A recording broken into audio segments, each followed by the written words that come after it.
रोटरीले 1977 मा मनिलामा सुरु गरेको अभियान अहिले गएर देशव्यापी संसारव्यापी यो अभियान सुरु भएको छ। सरकारको प्राथमिकतामा पोलियो अब हामीले उन्मूलन गर्नेछौँ।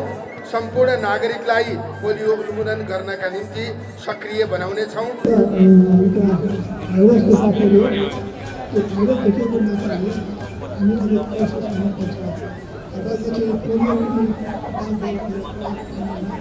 years हामीले गरिसक्यो तर पनि यहाँ लास्ट ल्याब बाँकी छ। यदि यो ल्याबमा अल्छी गयो भने फेरि पोलियोले जित्न थाल्छ। त्यसकारण चाहिँ एक थोपा आफ्नो चिल्ड्रेनहरूलाई दिन चाहिँ नबिर्सिनु होला। एन्ड पोलियो नाउ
सारै अल ओभर नेपाल हामीले मनाउँछौँ। हामी सबै मिलेर गरौँ, हामी सबैले अवेरनेस बिल्ड गरौँ। हाम्रो एट्र्याक्सन भनेको चाहिँ आज यो सुन्दर अब यो मिटअप यो तपाईँको प्रहरी 6 बजेबाट अनि अन्य तपाईँको चाहिँ हाम्रो जति पनि यहाँको चाहिँ एलइडी स्क्रिन छ मेजर प्लेसेसमा त्यहाँ पनि हामीले पोलियोको भिडियो हामीले चाहिँ प्ले गरेको छौँ।